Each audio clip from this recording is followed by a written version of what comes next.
ngifuna ukukhuluma nje ngecebo likaNkulunkulu. Alibonge igama likaJesu. Icebo likaNkulunkulu bazalwane liwumhlaba onegolide. Akekho umuntu obusy owehla wenyuka oplana day and night njengesitha ukuze sibambezele, sihlakaze, sibulale icebo likaNkulunkulu. Manje namhlanje ebusuku ngifuna ukudlula ecebeni likaNkulunkulu elihlezi phezu komuntu uNkulunkulu amkhethileyo, ambizileyo.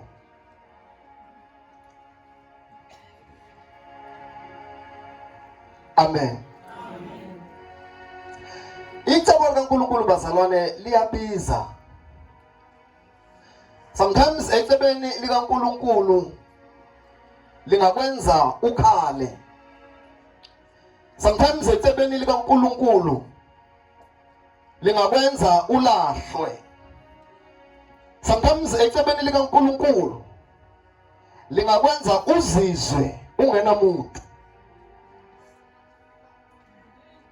Uma uNkulunkulu ebeka icebo lakhe kuwe, kunezikhathi ezikufikelayo la uzokhona ukuthi ngingedwa, akekho omunye, mhlawumbe ngishiwe nabangani, mhlawumbe ngishiwe nayi family, mhlawumbe ngishiwe naye ebekade ngibathembile, kodwa umnikazi wecebo usuke khona.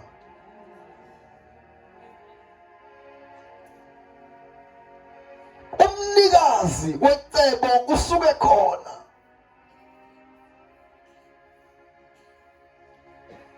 Kwesinye isikhathi icebo liyakwenza uphume kini, ushiye ifamily, uhambe uye ehlanela kwahlongasini. Kwesinye isikhathi liyakwenza icebo ukuthi ukhohlwe izidingo zakho, unake icebo likaNkulunkulu. Ngeke uliseve icebo likaNkulunkulu uma usabeka izidingo zakho phambili. Icebo likaNkulunkulu likwenza ushiye umbhede owawuthenga ngo-6,000 uyolala phansi ecansini. Ngeke uliseve icebo likaNkulunkulu, akukhathali noma ungama ukhulu, ngeke uliseve usekwi-comfort zone. Kunesikhathi kufika khona icebo likaNkulunkulu likubuza ukuthi ukhetha mina njengecebo likaNkulunkulu noma ukhetha izidingo zakho. Akukho lula ukuhlala ecebeni likaNkulunkulu uma ingekho umnikazi wecebo. Hallelujah.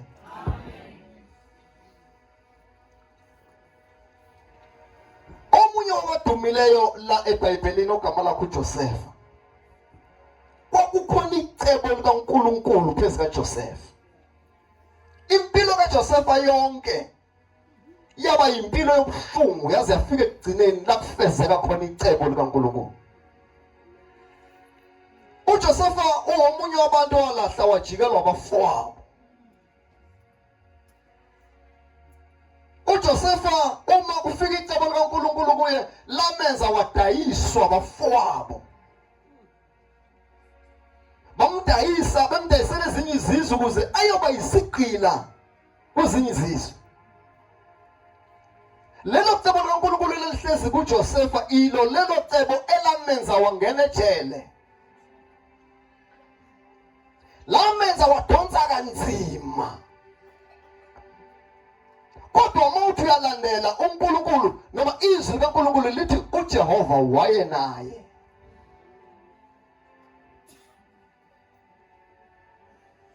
Kunesikhathi la efika khona sebemdayisele eGibhithe.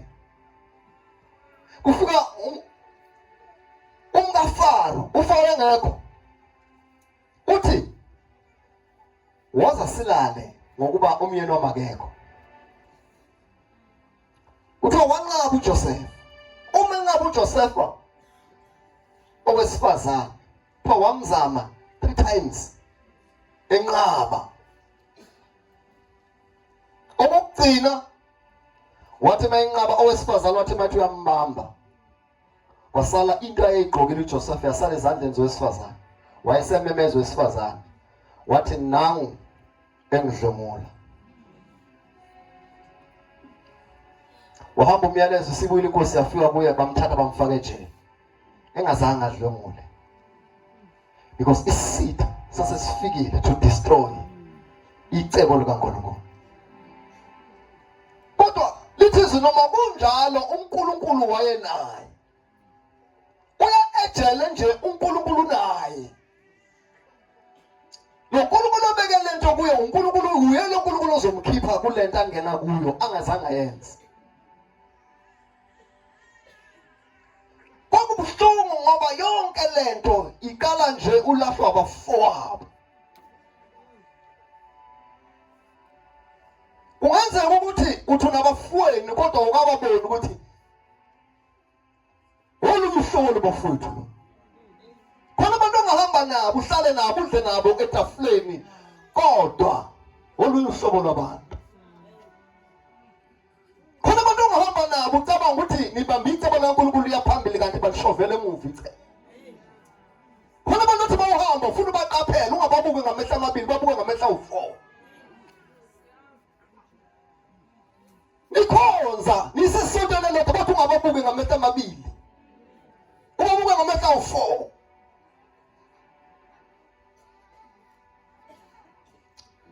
Alibonga igama likaJesu. Bamba lento. Ungabi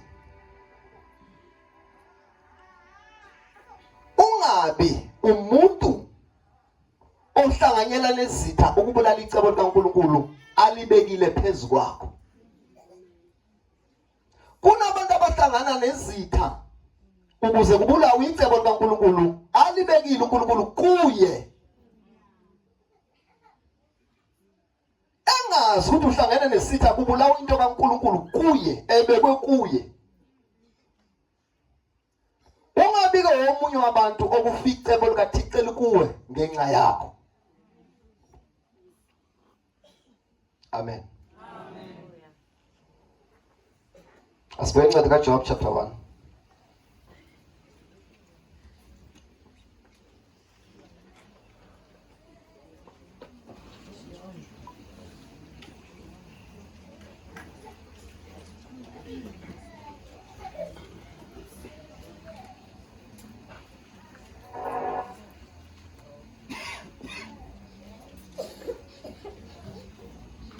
Niliqaphela igama.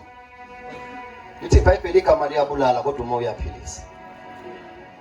Nisiqaphele futhi status singagcina sikutshela ukuthi uyileyo nto kanti awuyona awuseyona lento ocabanga ukuthi uyiyo. Kunabantu uNkulunkulu ezulwini angababuki ngendlela abazibuka beyiyo. Bazibona beyenye into kodwa ezulwini alibaboni bayilento abazibona beyiyo. Abantu esihamba nabo abasayona lento esicabanga ukuthi baseyiyo.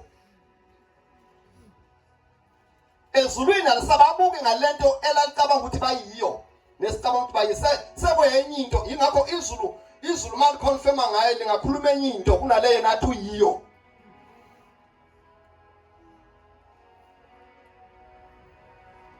Kuthiwa uNkulunkulu wakho wafakaza ngoJob. Yabona manje sekufuneka sifike la khona kungasafakaza umakhelwane ngawe, kungasafakaza umfundisi wakho ngawe, kungasafakaza umngane wakho, ufakaza uNkulunkulu ngawe. Ethi uNkulunkulu ngiyamazi uJob. NoJob ethi ngiyamazi umhlengi wami. Ngamanye amazwi mina naye siyazana. Ngoba kuyenzeka umazi kanti yena akakwazi.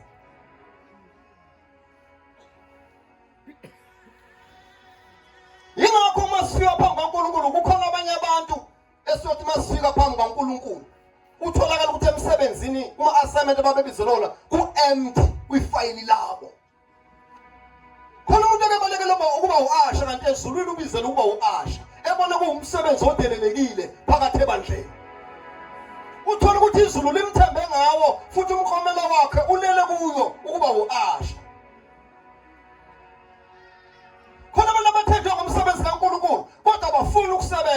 abafuni ukuphumela kabi kodwa izulu libathembile ngomsebenzi kaNkulunkulu. Khona mama emasontweni abathenjiwe ukuthi bayoba abantu abama bekhulekela umsebenzi kaNkulunkulu kodwa babalekile kuma position.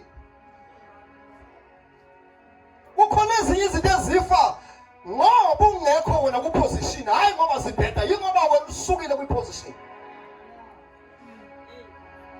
Khona abantu abasuke ey'khaleni uThixo ababeke kuzo zifa ngoba wena usukile, ukuba bewungasukile.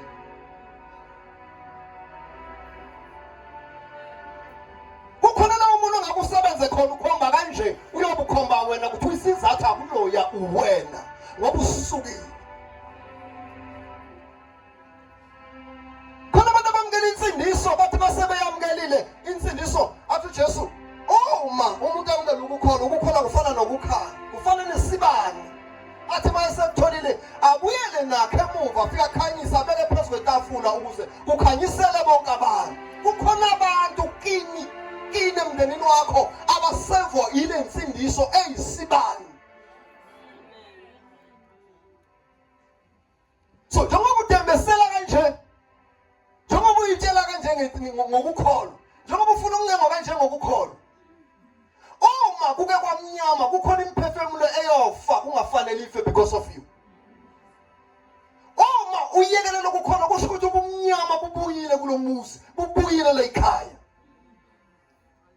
uThixo uthambe wena nefamily yakho, uzobakhanyisela baze bayibambe insindiso. Bazoyibamba kanjani insindiso? Usasheba iklabishi, ulishebe nemfini, uJehova zinyanga. uJehova muhle makufakazwa, kodwa mase kungale kusetshenziswa izinto umzalwane. Ngoba abazalwane bethu abazalwane abashintshayo. Asifani noNkulunkulu baba wethu athi angiguquki yimi izolo. Umzalwane enkonzweni ekhaya uyenye into, mayefika enkonzweni umzalwane uyashisa kodwa ekhaya uyenye into. Uphila ewu2 emunye. Asingalibulala ivangeli, asilimele ivangeli.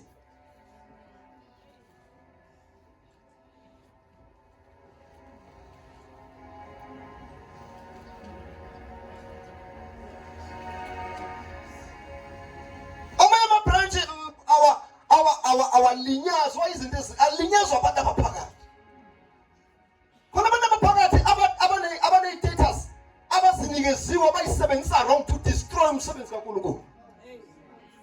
Athi ngoba mina ngine-status esithile angasisebenzisi ngendlela e-right, asisebenzise to destroy ngoba mina. Akusithina sonke sizokulalela lokho ngoba siyamazi uNkulunkulu ukuthi wathini.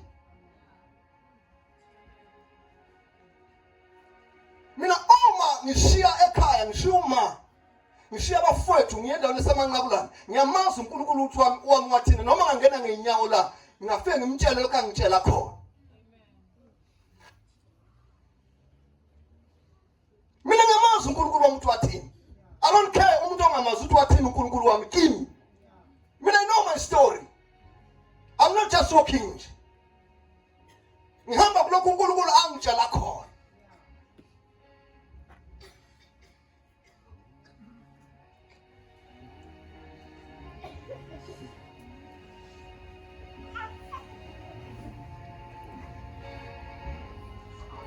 Sama uNkulunkulu uthi ngoba akakwenzanga ukuthi mayikhuluma into nawe akubhale ebusweni njengenumber plate yemoto ubonakala uza lapho. uNkulunkulu uthe kodwa njengoba nihlela khona izinto uNkulunkulu ayikhulumayo, kunemiyalezo uNkulunkulu ayikhulumayo, kunezinto ezinkulu uJehova ezikhuluma kimi engazibonanga mina nengazazi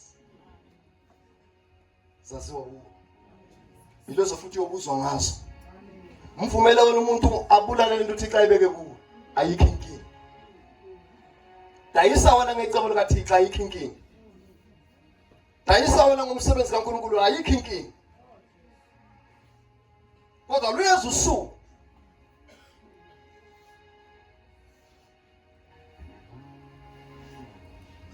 hayi bakithi. ngicela ungifundele sengiyadela incwadi kaJobe chapter 1. Kulena hlase ngisho ngitshela uSathane ngilapha ejaridini kimi. Ejaridini kwami. Ihlele ngingedwa. Ngithi Sathane ulethi. Ngithi ulethi Sathane noma ungaqhamuka iphi indlela. Ngeke usakwazi ukungidestroy. Wangiyeka ngathi laze lamila ngaphakathi. Mase ufuna ukungimosha sewulethi. Ungakwenza konke okwenza kodwa ukungimosha sewulethi. Wangiyeka ngalidla laze langena ngaphakathi akuselula.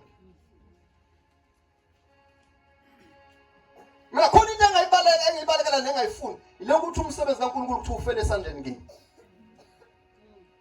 Akuthande lokho ngoba nginayo impendulo yalapha. Awufeli umsebenzi kaNkulunkulu esandleni sakho mzalwane. Awungafi futhi ngawe.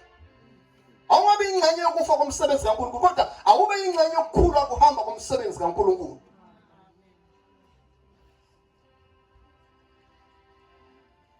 Amen. Bamba, igama liyabulala. Umoya uyaphilisa.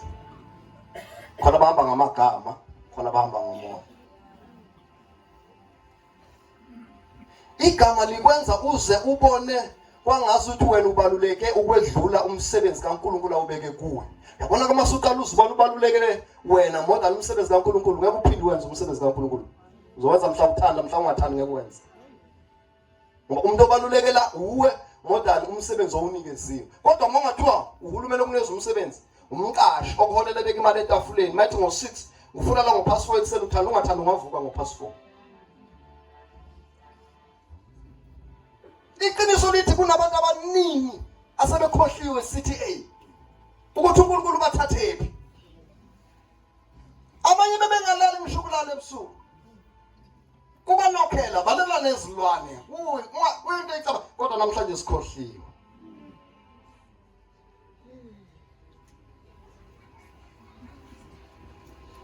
Amen. Amen. Sikhumbuleni bazalwane. Bazalwane sikhumbuleni. Asikhumule bazalwane ngempela ngazofika sithini masifika phambi kaBaba. Cela ufundele incwadi kaJob chapter 1. Ungifundele uverse 1 bese ujump ya u6. Inkosi kaJobe ukuhlupheka kwakhe nokubekezela kwakhe. Icebo leli elalibekwe icebo kaNkulunkulu elaliphezu kaJobe. Kukhona icebo uNkulunkulu ayilibeke phezu kaJobe. Kukhona icebo. Ingakho namhlanje ngifuna ukukhuluma ngaleli cebo. Asam. Verse number 1. Kwakukhona umuntu ezweni lase-Uzi ogama lakhe lalinguJobe. Lo muntu wayengenasici elungile, wayemesaba uNkulunkulu, wabalekela okubi. Wayemesaba uNkulunkulu, wayemesaba uNkulunkulu. Semukatelezele leli gama. Lithi wayemesaba uNkulunkulu. uJobe wayemesaba uNkulunkulu. Ngoba uNkulunkulu uyabafuna uyabadinga abantu abamesabayo. uNkulunkulu akazohambela noma ubani, uzohambela abantu abamesabayo uNkulunkulu.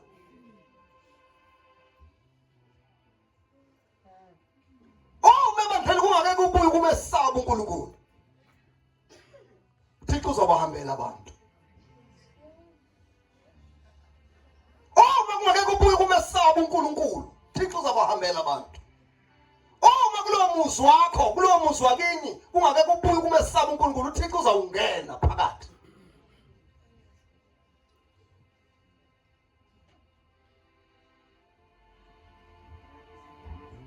uNkulunkulu ufuna ukuthila lo-Abraham wathi phuma la.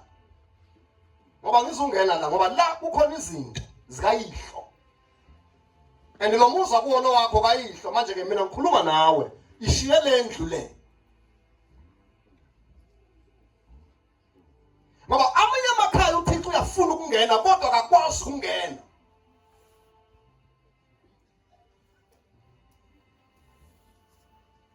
Ngoba awanakho kumesaba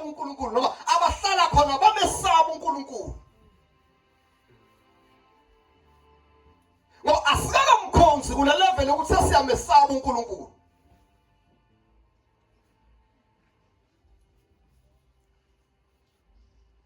Qhubeka Sithole. Verse 6. Verse 6. Verse number 6. Yes. Kwathi ngelinye ilanga kwafika amadodana kaNkulunkulu ema phambi kukaJehova. Kwafika noSathane phakathi kwawo. Lithi ke izwi. Kwathi ngelinye ilanga kwafika uJehova namadodana akhe. Uma uJehova efika namadodana akhe, bayixoxela nje bayihlalela bayixoxela ngezinto zikaNkulunkulu, bayixoxela ngezinto zasembusweni kaJehova. Thona uSathane wabonakala esekhona. uNkulunkulu ubhizi uxoxa nengane zakhe, uxoxa ngokwasezulwini, baxoxa ngento ababexoxa ngayo. Thona uSathane wafika naye wazo attenda. Ngoba makukhulunywa ngezinto zasezulwini awuyeza azo attenda, ezolalela kuthiwani. Iqedela bese uhlala phansi. Verse 7. uJehova wayesethi kuSathane, uvelaphi na? uSathane wamphendula uJehova wathi, ekuzuleni emhlabeni nasekuhamba hambeni kuwo. Cela uthandaze bese uhlala phansi. Izwi lakho uNkulunkulu ongcwele linguwe, liyaphila simakade ebusuku. Khuluma kahle ngalo uNkulunkulu wethu ongcwele, silalele egameni lika Jesu. uNkulunkulu ongcwele malenze umsebenzi eluzele ngegama nangegazi kaJesu Kristu waseNazaretha, in Jesus name, amen. uNkulunkulu engibamba le mhlangano usambuza umbuzo ukuthi Sathane uvelaphi? Uthi ke ngivela ekuzuleni emhlabeni. Ngivela ekuzuleni kuphi bazalwane? Uthi bengihamba hamba, bengingenamsebenzi kodwa bengizula nje. Akazi noma uSathane wayemvezela ukuthi uhleleke lokho kungacaci ukuthi nje angivele ngingene noma phi, bengiyizulela nje. Kodwa ngithe uma ngibona ukuthi sekune meeting ekhona nasezulwini ngathi ake ngisondele. Yini usondele Sathane ngoba awudingeka ufuneke lapha umenywanga. Yingoba angisafuni ukuzula emhlabeni, sengifuna ukuvele ngisuke ngihlale.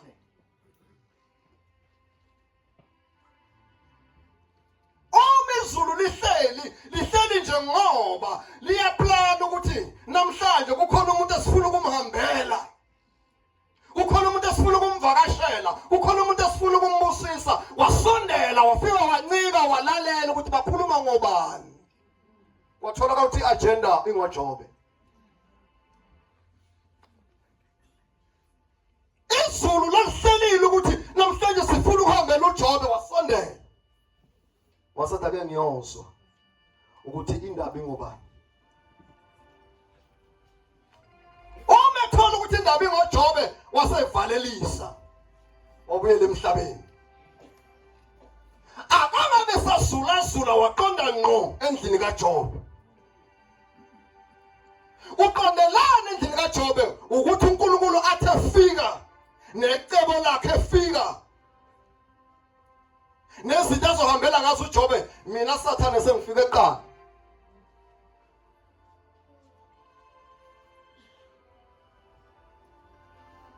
Akathe fika kuba ukuthi mina sengifike eqala ngoba sengizwile ukuthi izulu lithi liyeza endlini kaJobe.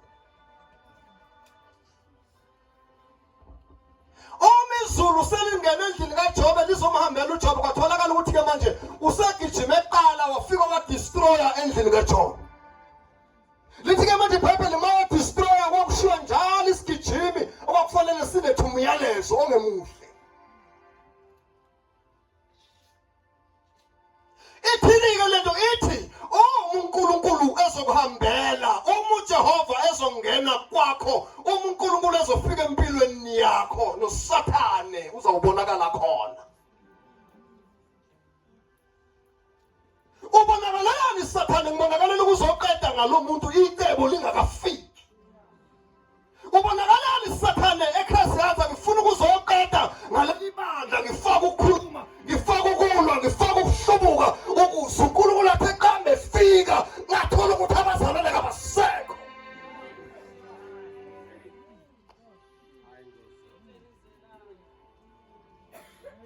ngoba usathana akayi nomaphi akavela ngene nomaphi ukaleza ukuthi usathi uNkulunkulu uzawungenaphi bese naye ethi ngiyongena kuqala. Ngoba ngikhuluma nje kunabantu abangenelwa usathane bengazi ukuthi njengoba usathane egijime ekuqala umhlangabeza ngokubi izulu lisendleleni liyeza.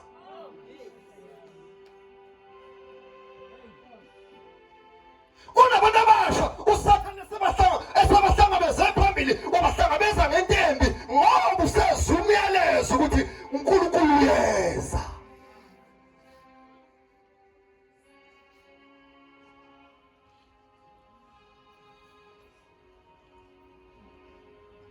Kuthiwa noma sekunjalo kodwa uJobe akazange avume icebo likaThixo libulawa. Bakhona abazalwane. Lalela-ke umuntu omusha ngeke akuhambele uNkulunkulu engafikanga kuqala usathana wanokho emnyango wendlu yakho.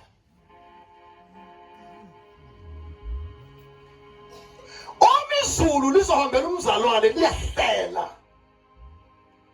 Usathane athenda ama-meeting kanjani ukuthi kuhlelwane. Usathane akahlasela ibandla izulu elingahlele lutho ngalo.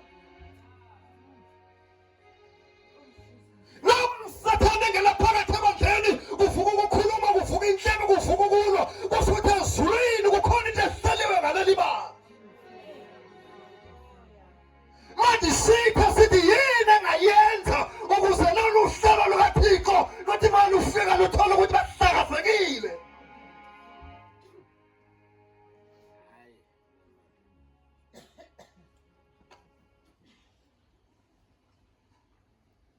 Usathane akangeni nomaphi.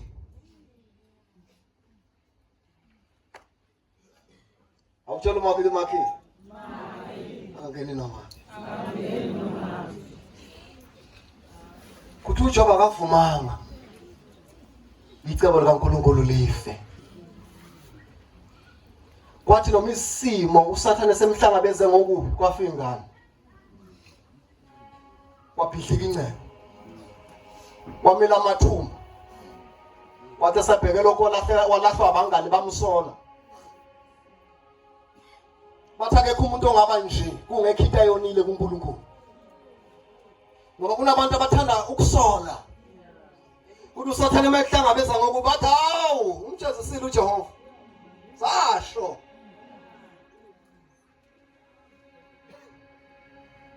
Bathi sasho kanti bakhuluma into abangayazi. Sabheka lokho owayemethembile unkosikazi elala naye embhedeni emenzela zonke izinto wamjikela. Wathi mkhwenyana wami kungani usabambelele ngani na kuNkulunkulu? Kungani ungavela umthukufe? Ngoba noma wayekhipha imiyalezo wrong umkaJobe kodwa wayazi ukuthi awufi. Noma ungabona uzunuke noma wazulahle bonke abantu iphunga libe libi awufi as long usekuNkulunkulu. Yingakho ethi mthukufe ngoba uma ungamthukanga ungaze usale ngocicana uzufa ngoba bafa abantu kuNkulunkulu.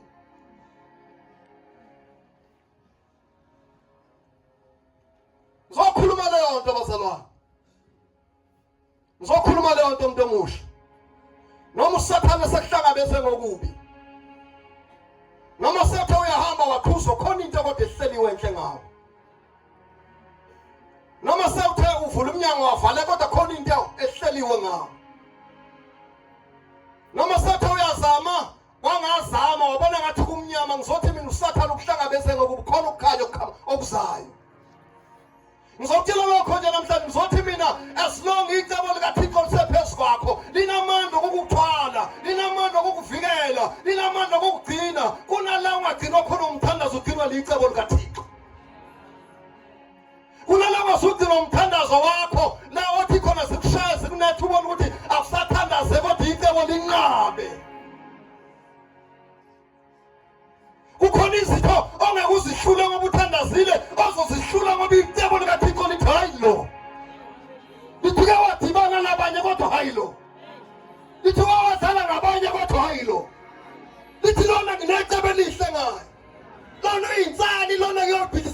uGoliath.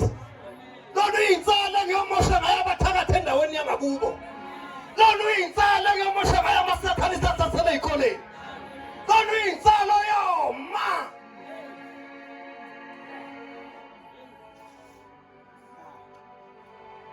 Akunandaba usathane noma sekuhlangabeza ngokuwo. Wathi uyayibhala i-exam yangalunga. Ingoba ubonile ukuthi kukhona into izulu elingihlelayo ngawo ungagive up.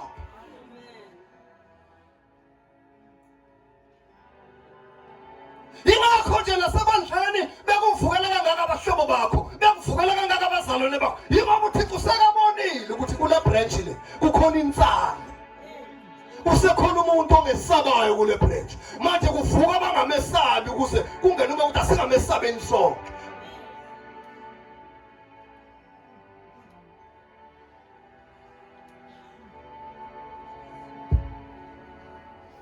Bakhona abantu abasha. Akabethi izandla. Akabethi izandla. But no.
Sinamnikeza uSathane indawo.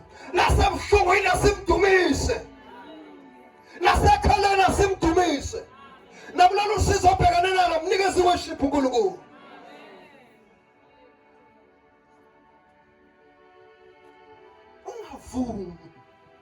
Ungavumi. Noma ngasuzwa uhlupheka kangakanani ungavumi. Ngoba ulala endlini ewayo. Ungavumi. Ngoba uthatha izinto ongazazi, ungavumi. Noma esathi wazulale nami ngizofaka kamasipala ntombazana ungavumi. Ungavumi.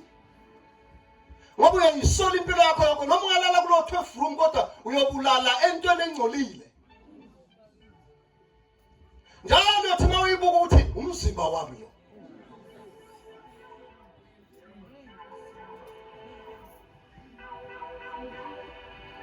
Ungavumi. Hey, ungavumi. Uma kubiza ukuhlupheka ngoba kuyintando kaThixo makube njalo. Uma kubiza ukuthi uswele ngoba kuyintando kaThixo makube njalo.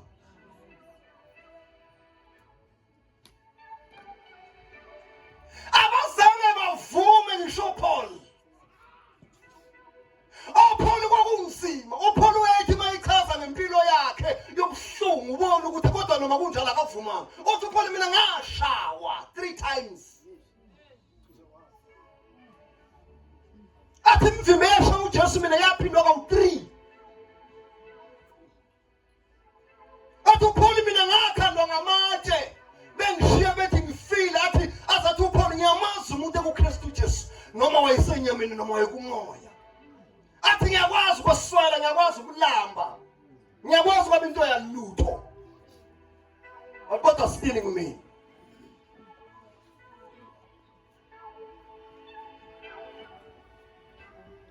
Singavumi bazalwane.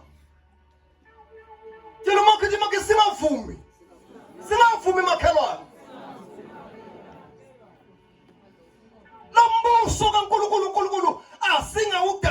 misila i-CTA. Kunabantu namanje abangakasindisa uThixo unethemba kukhona insalo. Yabona njengoba simile kukhona abantu uThixo azi ukuthi ngelinye ilanga bayozwa iphimbo lika Mr. Xulu. Kukhona abantu engibamisileyo abayozwa iphimbo lika Mr. Xulu.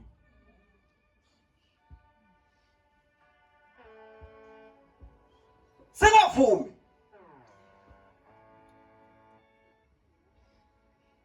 Abazange bavuma uJohane. uJohane abafundi bakaJesu iningi labo bazalwane bakhetha ukufa. Kunesikhathi la khona ukufa kuzonokha eminyango ukuthi uyamthanda ngempela uNkulunkulu. Khona abazalwane abakwesabayo ukugula anele nje abonise sale njengalo Tixan bamtshela ukuthi uyahamba wena mangababona uyahamba wena. Athi yo ngisindisa impilo ithi iBhayibheli ozama ukusindisa impilo yakhe uyolahlekelwa yini. Olahlekelwa uyangakhathazeka kuyifumana. Wakwenza kwambe enyanga ukuthi uyayisindisa uyilahla impilo. Wena uyobuthi ngiyazisindisa kanti uyayilahla bese ithi iBhayibheli oyo man nasezivunguvungu nathi ngiyamazi umhlengi wami lithi noma engafa kulungile kodwa uyakuyifumana.